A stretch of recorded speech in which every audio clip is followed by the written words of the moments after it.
Jake Morrison stood in the center of the huge round room and felt small. The walls curved up high above his head, covered in strange metals that seemed to glow with their own light. Around him, 12 different alien species sat on chairs that floated in the air. Each one looked down at him like he was a bug they might step on. The human ambassador wore his best blue suit, the one with the tiny Earth flag pin on the collar. He had practiced his speech 100 times on the long trip to this place. Today was supposed to be the day humans finally got accepted as full members of the Galactic Council. Today was supposed to change everything. But looking at the faces around him, Jake could already tell it was not going to go well. High Counselor Vexithak spoke first. He was tall and thin, with skin that looked like purple glass. When he talked, his voice made a sound like wind blowing through crystal caves. "Human Morrison," he said, not bothering to use Jake's title. "Your species asks to join us as equals, but you have only been in space for 200 years. The youngest member here, the Karathi, waited 3,000 years before we let them join." Jake felt his stomach drop, but he kept his face calm. Next to him, Dr. Lisa Parker shifted nervously. She was Earth's best expert on alien biology and psychology. She had spent months studying each council member, learning their customs and weaknesses. Right now she whispered in his ear about the Karathi delegation. "The Karathi might support us," she said quietly. "Their body language shows interest." But before Jake could feel hopeful, Counselor Thren of the Karathi spoke up. He was a warrior race, built like a bear, but covered in thick gray scales.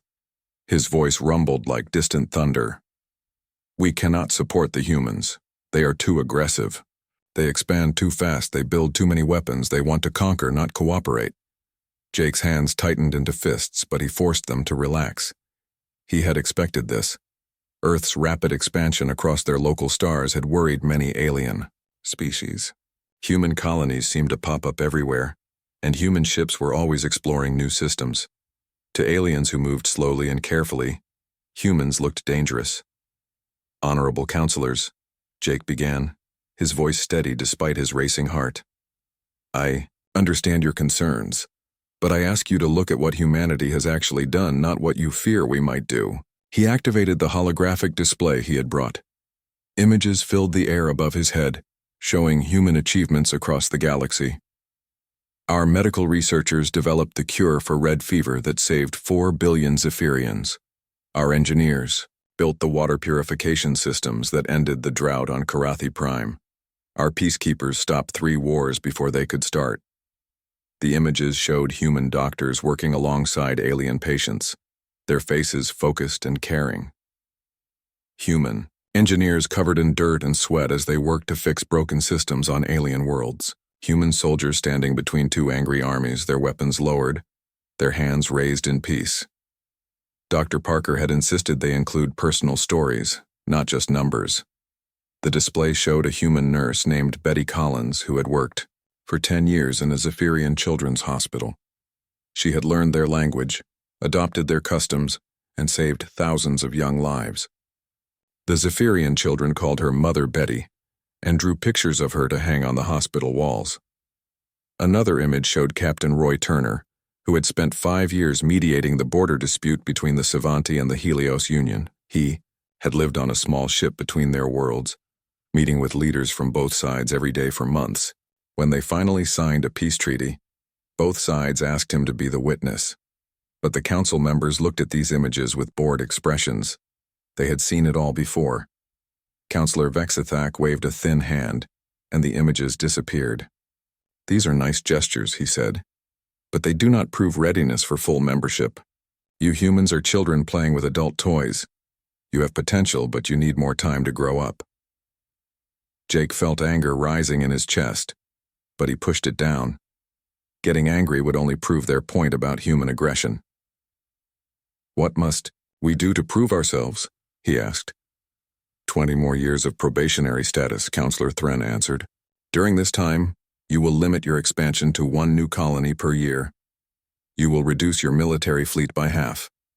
You will submit all major decisions to council review before taking action." Lisa Parker made a small sound of shock next. To him, These demands would cripple human development. One colony per year would not be enough to house Earth's growing population. Cutting their military would leave human worlds defenseless against pirates and raiders. Submitting decisions to the council would mean waiting months or years for permission to do anything important. Jake looked around the room one more time.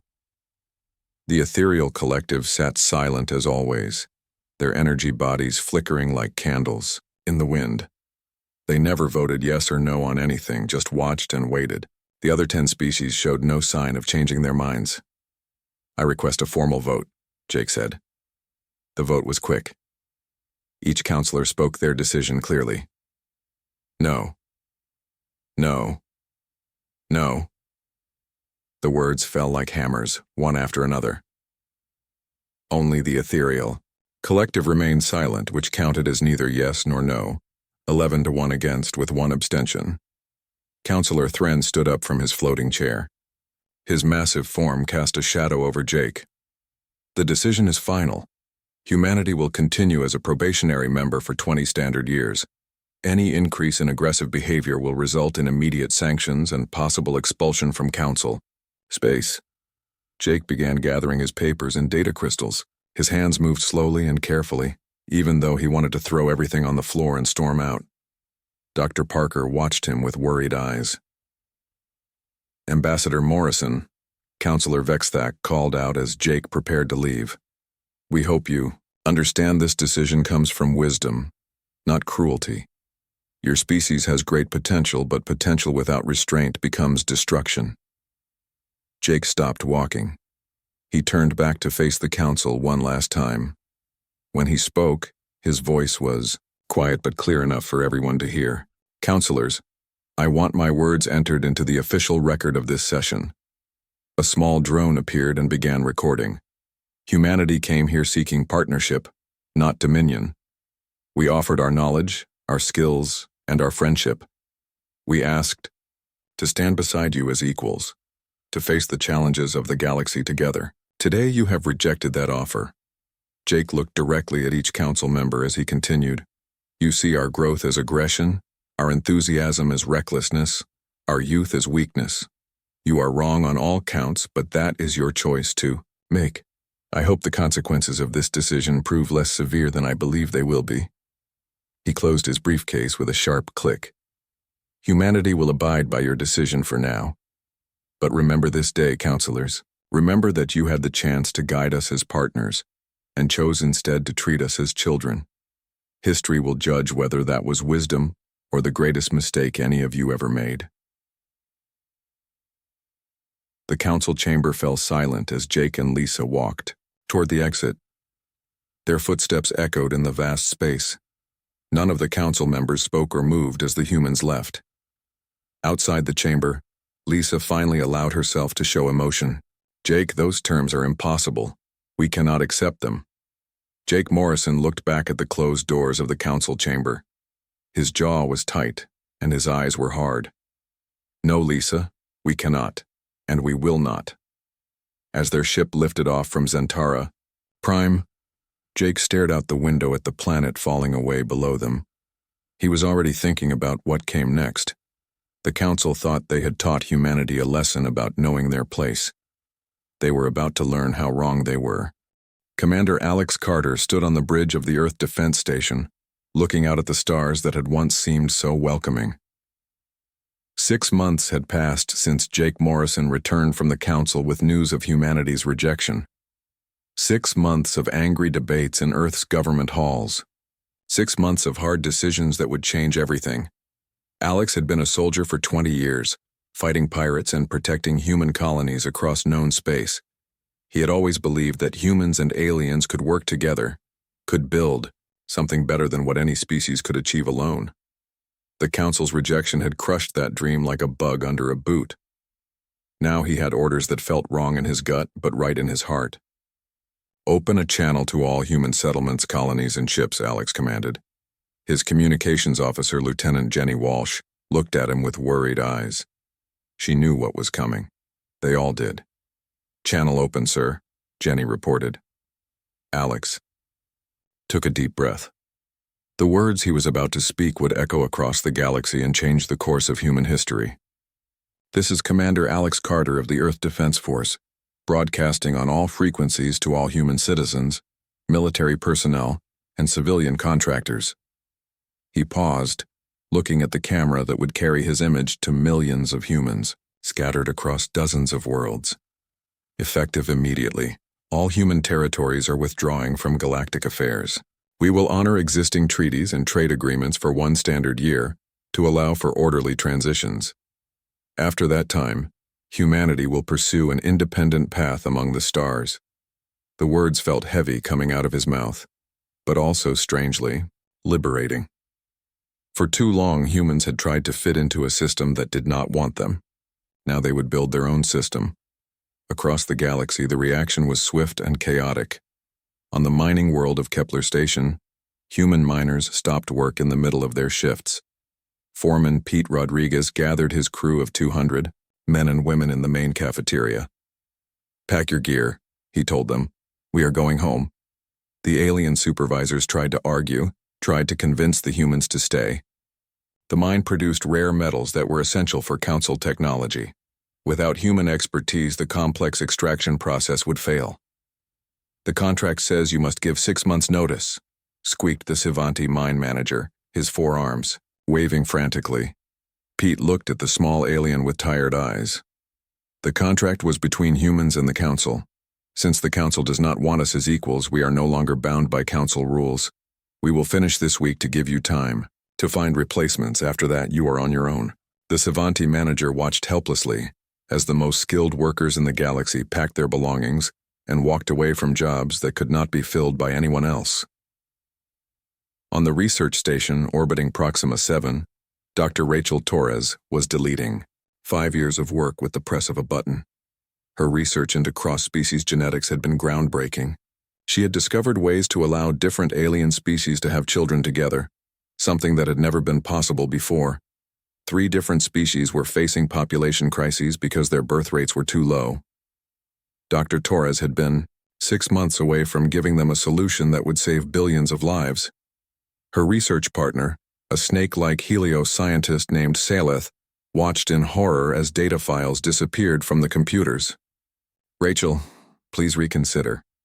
This research could save my people." Dr. Torres stopped typing and looked at her friend with sad eyes. "Saleth, I have worked with you for 5 years. You are one of the best scientists I have ever known. But your government sits on the council that rejected my people. They called us too dangerous to be trusted with full membership." She gestured at the research lab around them, filled with delicate equipment and years of careful work. "If we are too dangerous to be council members, then we are too dangerous to solve council problems. I am sorry, but this research belongs to humanity now. Perhaps we will share it with species who treat us as equals." Saleth's scaled face showed an expression that looked like crying, even though his species had no tears. "But the children who will never be born because of this decision. Take that up with your council representatives," Dr. Torres said softly. She finished deleting the files and began packing her personal belongings. Meanwhile, Captain Gary Hudson was already 3 days into deep space, commanding the exploration vessel Pioneer on a mission that would have been impossible under Council restrictions. His orders were simple: find new worlds beyond Council space and make contact with species the Council had never met. The galaxy was huge, much bigger than the small section controlled by the Council. There had to be other civilizations out there, other species who might judge humans by their actions rather than their age. "Captain," called out Navigator Susan Mills from her station, "we are approaching the edge of Council space. Once we cross this line, we will be in unexplored territory." Gary smiled for the first time in months. "Then let us make history, Susan. Take us beyond the edge." The ship crossed an invisible line in space, and suddenly they were free. Free from Council restrictions on where they could go. Free from Council limits on what they could explore. Free from Council fears about human expansion. Behind them, the consequences of human withdrawal were spreading like ripples in a pond. Human merchants throughout Council space began refusing non-human currencies. Store owner Maria Santos on the Trade World of Haven's Rest put up a sign that read "Humans Only" in 12 different languages. Alien customers who had shopped at her store for years stood outside looking confused and angry. A Zephyrian trader named Clickstar approached the window. His purple skin was pale with worry. "Maria, we have done business for 8 years. Why do you refuse my credits now?" Maria looked at her old customer through the glass. Clickstar had always been fair and friendly. He had even given her daughter a beautiful crystal sculpture for her birthday last year. But business was business and politics was politics.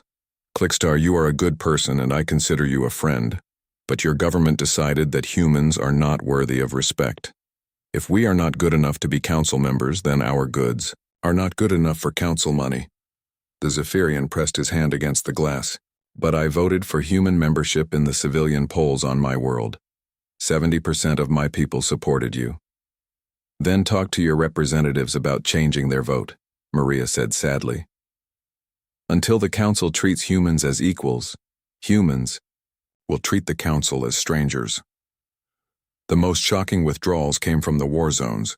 Human peacekeepers had been keeping the peace in 5 different conflicts across council space. These soldiers had risked their lives to protect alien civilians and stop wars before they could spread. Colonel Danny Price commanded the peacekeeping force on the border between Karathi and Sivanti space. The two species had been enemies for centuries, fighting over mining rights and territorial boundaries. Only the presence of human peacekeepers had kept them from all-out war. Now Danny had orders to withdraw all human forces within 30 days. The Karathi general, Vrak Bloodclaw, came to the human base to beg them to stay. Colonel Price, "Without your people here, we will be at war within a week. Thousands will die." Danny felt sick to his stomach, but orders were orders. "General Bloodclaw, my people offered to serve the galaxy as partners. The council, including your representatives, decided we were too dangerous to trust. If we cannot be trusted with council membership, we cannot be trusted with council lives."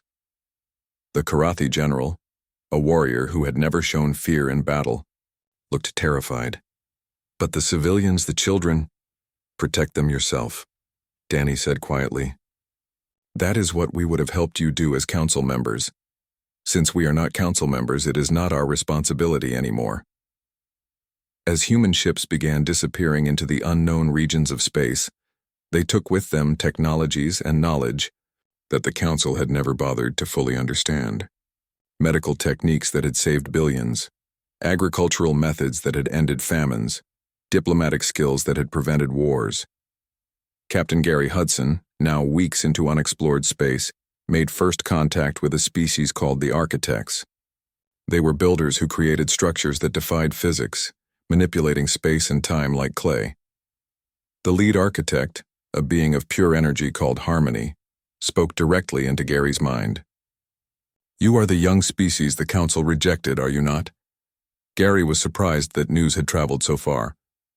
"Yes, we are humans. How did you know?" "We have watched the council for many ages. They are small minds in a vast universe, afraid of change and growth. We have been waiting for a species with the courage to look beyond their tiny kingdom." Gary felt hope for the first time since leaving council space. "You would be willing to work with us?" "More than work with you," Harmony replied. "We would like to teach you. The galaxy is much larger and more wonderful than the council knows. There are civilizations out here that make their technology look like stone tools." As Gary's crew made their first alliance beyond council space, the council itself was beginning to realize what they had lost. But it was already too late to take back the words that had been spoken or undo the damage that had been done. Humanity was moving beyond their reach, and the galaxy would never be the same. 2 years had passed since the last human ship disappeared beyond the edge of council space. High Counselor Vexthak stood in his private office on Zentara Prime, staring at reports that made his purple skin turn pale with worry. The crystal walls around him no longer seemed to glow with confidence. Instead, they reflected his growing fear. The first crisis had hit the farming worlds 6 months ago. 17 planets in the Rim territories were facing complete crop failure. The sophisticated farming methods that humans had developed were too complex for other species to copy. Without Dr. Patricia Webb and her team of agricultural experts, billions of beings were going hungry. Vexthak remembered Dr. Webb clearly now, though he had barely noticed her during the council sessions. She had been a quiet woman with dirt under her fingernails and sun-weathered skin. While the council debated politics, she had been working in fields on backwater worlds that most council members could not even pronounce. The emergency report from Kepler Agricultural Station told a grim story. Soil treatments have failed completely. Crop yields down 90%. Local population of 2.3 billion facing severe food shortages within 4 months. Request immediate assistance. But there was no assistance to give. The humans had taken their knowledge with them, and no other species understood the complex science behind their farming miracles. Governor Jeklon of the Rim Territories had sent desperate messages to the council every day for weeks. His people were already rationing food, and children were beginning to show signs of malnutrition. "Where are the humans?" he demanded in his latest transmission. "Surely they will not let innocents starve over a political disagreement." Vexthak had no answer to give him. The medical crisis was even worse. Dr. Simon Blake had been the only non-Zephyrian researcher who understood how to make hemoline, a crucial medicine that prevented Rothari syndrome. The disease had been eliminated for 30 years, so no one had bothered to learn the complex synthesis process. Now the medicine stockpiles were running out, and the disease was coming back with a vengeance. Director Valnath of Zentara Medical Complex stood in his office looking at patient charts that told a horrible story. 15,000 cases in the past month, he reported to the Emergency Medical Council. The syndrome is spreading faster than we can treat it. Without hemoline, the death rate approaches 60%. The Zephyrian medical team had tried desperately to recreate Dr. Blake's work. They had his published research papers and access to his old laboratory. But the human scientist had taken crucial knowledge with him, details that he had never written, down because he had planned to teach them to the next generation of researchers. "We are missing something fundamental," admitted Dr. Yathara, the lead researcher trying to synthesize the medicine. "Blake's process requires 17 different steps, and we cannot make step 12 work correctly. The compound breaks down every time." Valnath closed his eyes in despair. Dr. Blake had been a kind man who had spent 15 years working alongside Zephyrian doctors. He had attended their children's naming ceremonies and learned their cultural songs. Now, he was somewhere beyond, the galaxy's edge, and thousands were dying without his expertise. But the worst crisis was the war. Colonel Danny Price had been right about what would happen when human peacekeepers left the Karathi-Sivanti border. Within 2 weeks of the human withdrawal, fighting had broken out over mining rights in the Talus Nebula. What started as a small skirmish had exploded into the bloodiest conflict in Council history. Captain Ruth Anderson had commanded the peacekeeping force that kept the region stable for 30 years. She understood both species better than they understood themselves. When Karathi warriors got angry, she knew exactly what words would calm them down. When Sivanti merchants felt cheated, she knew how to find compromises that satisfied everyone. Without her steady hand guiding negotiations, old hatreds had erupted like a volcano. General Vrak Bloodclaw led the Karathi forces in a series of brutal attacks that left entire Sivanti colonies in ruins. "They dishonored our ancestors and stole our sacred mining grounds," he declared in war broadcasts that reached across the galaxy. "We will have justice, or we will have extinction." The Sivanti responded with their own atrocities. Admiral Kistek ordered orbital bombardments of Karathi civilian targets. "If they want war, we will give them war beyond their nightmares," she announced as her ships reduced 3 Karathi cities to ash. The conflict spread like wildfire. Ancient alliance treaties pulled other species into the fighting. The Helios Union supported the Karathi. The ethereal collective withdrew from council space entirely, taking their advanced energy technologies with them. 5 council worlds lost power when their energy grids collapsed without ethereal support. Councillor Thren himself was wounded in a surprise attack on a supposedly neutral diplomatic station.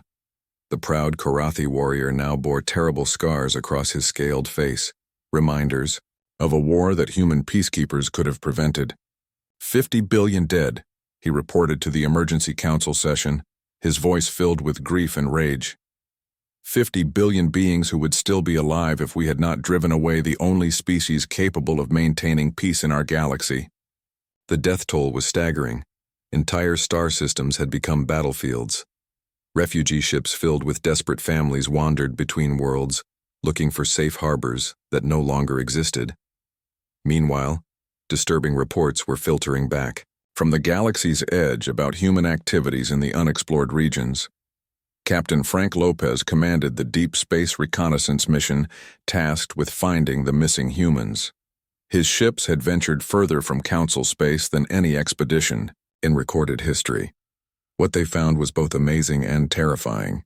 The humans have been busy, Lopez reported during his encrypted transmission to the Council. We found evidence of their presence on 47 different worlds. Ancient ruins show signs of recent archaeological work. Trading posts operated by unknown species are selling human-manufactured goods that are more advanced than anything we have seen before. The reconnaissance team had made contact with a few of these unknown species. The beings called themselves things like void singers and crystal minds. They possessed technologies that seemed like magic compared to Council science. One species can fold space like paper, Lopez continued. Their ships travel between stars instantly, without using jump drives or wormholes. Another species communicates through quantum entanglement across unlimited distances. They can send messages to any point in the universe in real time. The implications were staggering. Humans had not just survived their exile from Council space. They had discovered civilizations that made the Council look primitive by comparison. The breakthrough came when Lopez's expedition encountered a human merchant ship called Far Horizon. Captain Nancy Davis, a woman with gray hair and laugh lines, around her eyes, agreed to meet with the Council delegation. She listened politely as Lopez delivered the Council's desperate message. The Galactic Council formally requests the return of humanity to galactic affairs. We offer full membership with no probationary period. We need your help to end the wars and heal the crises that have struck our worlds. Captain Davis smiled, but it was not a warm smile. Captain Lopez, I appreciate you coming all this way to deliver your message.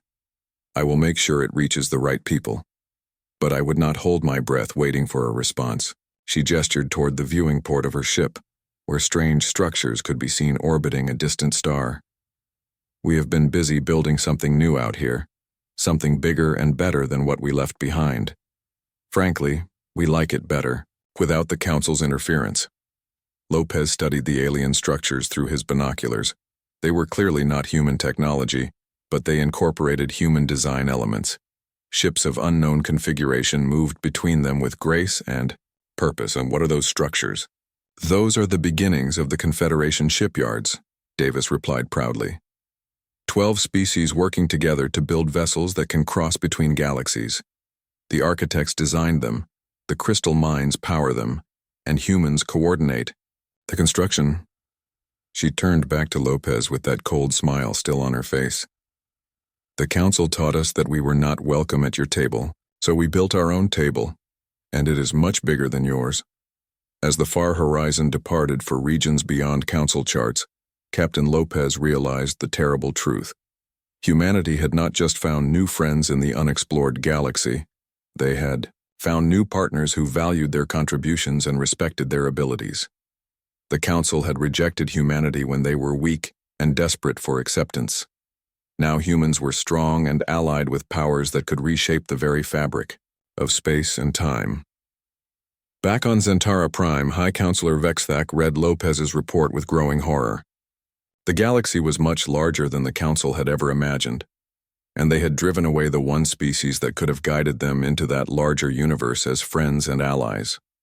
Instead, humanity was exploring that universe with new partners, who had no reason to show mercy to the Council that had rejected them. The regret was beginning to set in, but it might already be too late to matter. 5 years had passed since humanity vanished beyond the edge of known space. The Council chambers on Zentara Prime looked very different now. Half the floating chairs sat empty. The ethereal collective had withdrawn completely after the energy grid failures. 3 smaller species had abandoned their council membership to seek independent alliances. The once proud symbol of galactic unity was crumbling like a house built on sand. Councillor Thren stood before the remaining members, his scarred face telling the story of a galaxy at war. The proud Karathi warrior who had once called humans too, aggressive now bore the marks of the most devastating conflict in recorded history. His left arm hung useless at his side, damaged by Savanti plasma weapons during the Battle of Kepler Station. The war has claimed 78 billion lives, he reported, his voice heavy with exhaustion. Entire star systems have been rendered uninhabitable. The Savanti have developed biological weapons that turn our own atmosphere against us. We have responded with gravitational bombs that crack planets in half. The assembled council members listened in silence. Many showed visible signs of the ongoing crises. Councillor Yithtok of the Helios Union had lost considerable weight due to food rationing on his homeworld. Director Melvin of the Mining Guild wore the gray robes of mourning for the billions who had died from treatable diseases. We must locate the human territories and negotiate their return, Thren continued.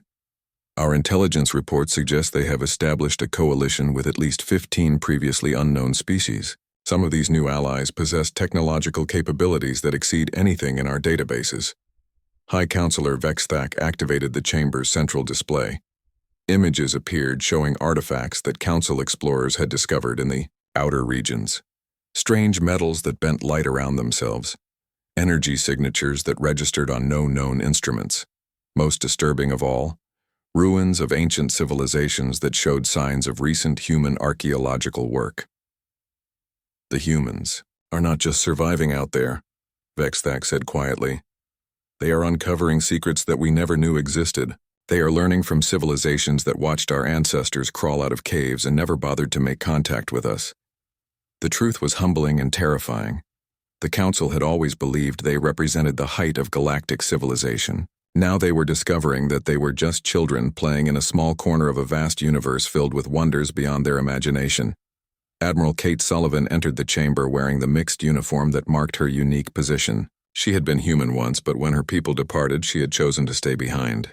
Her loyalty to the principles of galactic cooperation outweighed her loyalty to her own species. Now she was the only person the Council trusted who might be able to make contact with humanity. Admiral Sullivan, Vexthak addressed her formally. You understand both human psychology and Council needs. Will you lead the mission to locate your former people and bring them home?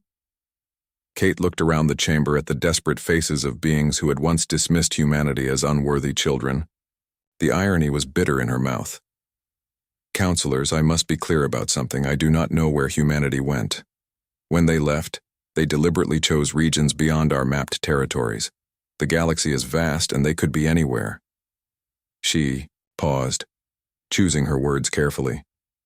But more importantly, I am not certain they can be brought home. You rejected them when they sought partnership. You imposed conditions that would have crippled their development. You treated them as dangerous, children who needed to be controlled. Her voice grew harder. Now you want them back because your worlds are starving? Your people are dying from treatable diseases and your wars cannot be stopped without their peacekeeping expertise. But what do you offer them in return? Full membership in a council that is falling apart? Partnership with civilizations they have already surpassed? The chamber fell silent. The truth of her words cut deep, because everyone present knew she was right. Captain Frank Lopez had volunteered to command the deep space reconnaissance mission, despite knowing it might be impossible. His ships were the most advanced vessels the Council possessed, equipped with experimental drive systems that pushed the boundaries of known science. Even so, they felt primitive compared to the technologies humanity had apparently discovered. We are entering the void fields, reported his navigator, Lieutenant Commander Sarah Blake. She was Dr. Simon Blake's daughter, and she had volunteered for the mission hoping to find news of her father. No Council ship has ever traveled this far from home. Frank stared out at the alien stars that filled the viewing screen. They were so far from Council space that the constellations looked completely unfamiliar. Emergency protocols required them to maintain constant communication with headquarters. but their signals were taking weeks to reach Zentara Prime. "Captain," called out the sensor operator, "I am detecting structures ahead. They appear to be artificial, but the configuration does not match any known architecture." The structures were breathtaking in their alien beauty. Crystalline towers, stretched between asteroids connected by bridges of pure energy. Ships moved between them with graceful movements that suggested complete mastery over gravitational forces. The entire complex pulsed with rhythms that seemed almost musical. "Those are not human designs," Sarah observed. "But there are human ships docked at the trading platforms." Frank felt his heart race. After months of searching, they had finally found evidence of human presence. "Open communication channels, try to make contact." The response came faster than light speed should have allowed. A warm female voice filled the bridge with perfect clarity. "Council Vessel Pioneer, this is Captain Nancy Davis of the merchant ship Far Horizon. We have been expecting you." Frank blinked in surprise. "Expecting us? How did you know we were coming?" Nancy's laugh carried notes of amusement and sadness. "Captain Lopez, we have been monitoring Council communications for years. We knew you would eventually come looking for us when the crises became unbearable." Her image appeared on the main screen. She looked older than Frank had expected, with silver hair and eyes that had seen wonders beyond imagination. Behind her, through the viewing ports of her ship, Frank could see structures that defied physics and beings that looked like living starlight. "I have a message from the Council," Frank began formally.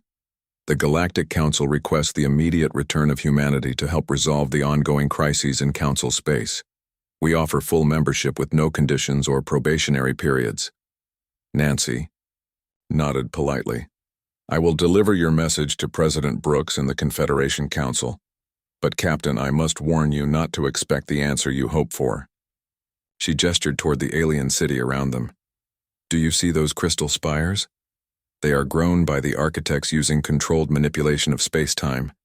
Each tower contains more living space than most Council worlds. The energy bridges are maintained by the Void Singers, who can travel between dimensions as easily as you walk between rooms." Frank stared at the impossible structures with growing awe and dread. "How many species are part of this confederation?" 47 at last count, Nancy replied, "and more join every month. The crystal mines can process information faster than quantum computers. The Star Weavers can create matter from pure energy. The Time Walkers can see probable futures and help us avoid catastrophic mistakes." She leaned forward, her expression becoming serious. "Captain Lopez, humanity spent 200 years begging for acceptance from 12 species who treated us like dangerous children. Here, we found 47 species who welcomed us as equals from the moment we met them." Frank felt a sinking sensation in his stomach. But the people dying in Council space, the wars that could be stopped, the famines that could be prevented, are the consequences of the Council's choices, Nancy finished firmly. "We offered partnership and were rejected. We offered friendship and were dismissed. We offered our knowledge and were told we were too young and too dangerous to be trusted." "Sarah," Blake spoke up from her station. "Captain Davis, my father is Dr. Simon Blake. Is he still alive?" Nancy's expression softened. "Dr. Blake is not only alive, he is thriving. He leads the medical research division of the Confederation. His work on quantum-enhanced medicine has saved billions of lives across 17 different species. He often speaks of the daughter he left behind and hopes she is well." Tears filled Sarah's eyes. "Can I see him? Can I talk to him?" "That depends on whether you want to return to Council space or join us here," Nancy replied. "The Confederation welcomes anyone who comes in peace regardless of their species or origin. But we do not allow spies or agents who might compromise our security." Frank realized he was facing an impossible choice. His orders were to locate humanity and convince them to return. But everything he was seeing suggested that humanity had found something far better than what the Council could offer. "Captain Davis," he said carefully, "what would it take for humanity to consider helping with the crises in Council space?" Nancy was quiet for a long moment. When she spoke, her voice carried the weight of 5 years of human exile and growth. "Captain, Humanity learned a hard lesson from the Council. We learned that some doors once closed cannot be reopened. The broadcast began without warning on every communication device in Council space. Television screens, radio channels, data networks, even emergency systems all carried the same signal at exactly the same moment. The technology required for such a feat was beyond anything the Council possessed, making it clear that whoever was sending this message had capabilities that dwarfed their own. High Counselor Vexthak was meeting with emergency food distribution coordinators when every screen in the room suddenly displayed the same image. A woman in her 50s with kind eyes and graying brown hair sat behind a desk in what appeared to be an office. But through the massive windows behind her, alien megastructures stretched across the horizon under the light of unfamiliar stars. "Members of the Galactic Council," the woman began, her voice carrying clearly across the galaxy with perfect sound, quality. "I am President Helen Brooks of the Human Confederation. We received your invitation to return to Council space. After careful consideration and consultation with our allies, we must respectfully decline." Vexthak felt his crystal heart grow cold. Around him, the emergency coordinators stopped their work to stare at the screens. This was the moment they had all been waiting for. The answer that might save billions of lives or condemn them to continued suffering. President Brooks continued with calm dignity. "I want to be clear about why we are refusing your offer. 5 years ago, you rejected humanity's request for equal partnership. You called us too young, too aggressive, too dangerous to be trusted with full membership in your council." The camera pulled back slightly, revealing more of the alien cityscape behind her. Towers of living crystal pulsed with rainbow light. Ships that looked like flowing water moved between structures that defied the laws of physics. Beings of pure energy danced through the air like fireflies made of starlight. "In our 5 years beyond your borders," Brooks said, "we have established trade relationships worth more than the entire Council economy. We have learned technologies that make faster-than-light travel as simple as stepping through a door. We have found friends who judged us by our actions, not by our age as a spacefaring species." On the war-torn world of Karathi Prime, General Vrak Bloodclaw watched the broadcast from his command bunker. The proud warrior was surrounded by reports of the latest battles in a war that had consumed his people for 5 years. His scarred face showed a mixture of hope and despair as he listened to the human president's words. The humans could end this war in a day. He whispered to his aide, "Their peacekeepers understood both sides better than we understand ourselves." But Brooks was not finished. "We have discovered that the galaxy extends far beyond Council territory, populated by civilizations that make your greatest achievements look like children's toys. The architects can build cities that exist in 17 dimensions simultaneously. The Void Singers can travel between parallel universes as easily as walking between rooms. The Star Weavers create new stars when their systems grow old." Admiral Kate Sullivan watched from her ship patrolling the contested border between human and Council space. As the only human who had remained loyal to the Council, she felt the weight of her decision pressing down on her like a physical force.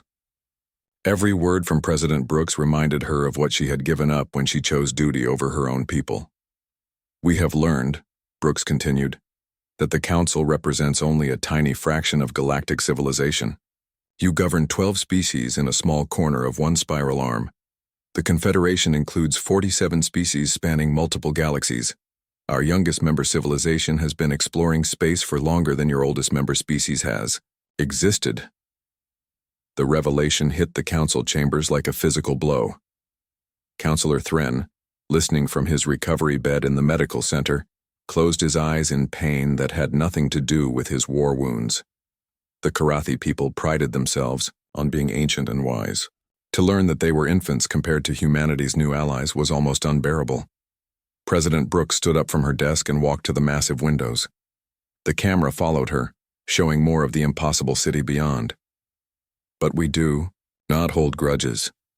Despite your rejection, we remember the friendships we made during our time in Council space. We remember the individuals who showed us kindness even when their governments showed us contempt."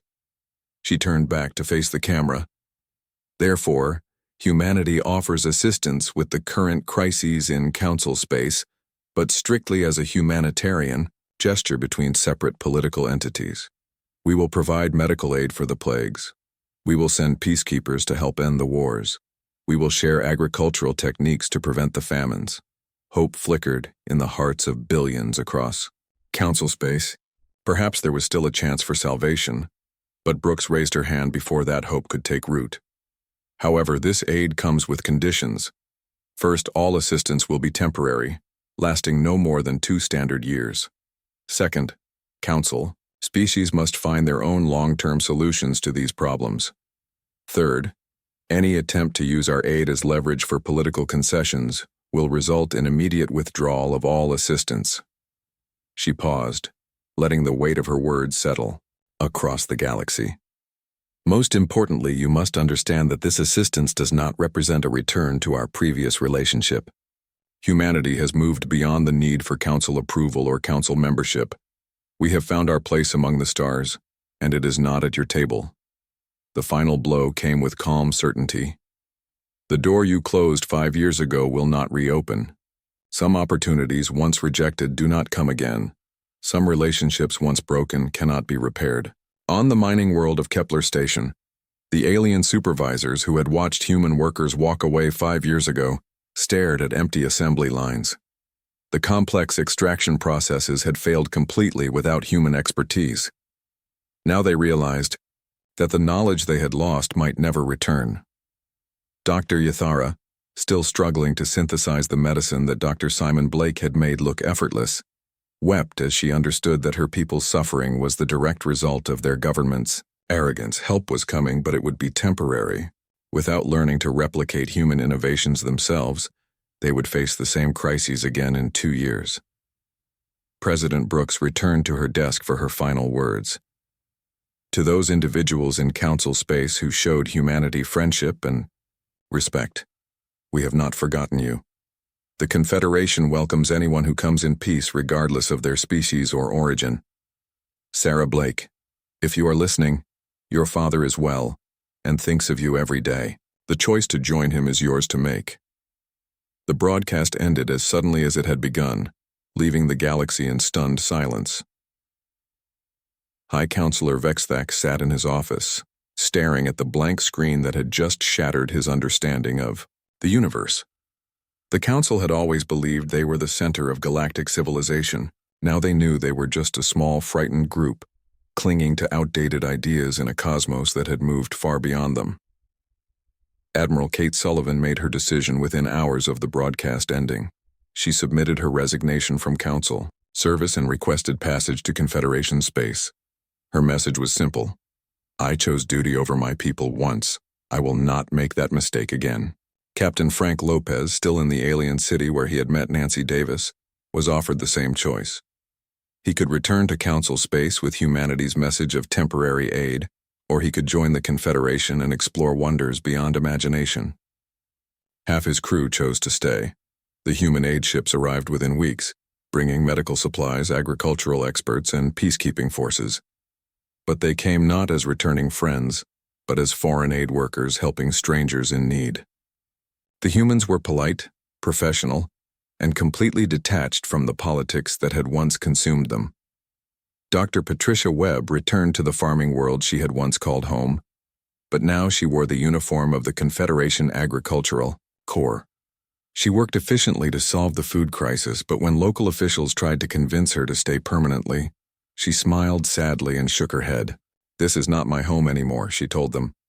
"My home is among species that valued what I could contribute from the day we met. The Council had its chance to be my home, and they chose to make me a stranger instead." As human ships departed Council space after completing their humanitarian missions, they left behind a galaxy forever changed. The Council would survive, but they would never again believe themselves to be the pinnacle of civilization. They had learned too late that the universe was vast and filled with wonders they had never imagined. And somewhere beyond the edge of their maps, humanity continued to explore that universe alongside friends who had welcomed them, not as probationary members or dangerous children, but as equals in the greatest adventure of all. The Council had witnessed humans leaving, and regret had indeed hit when it was too late.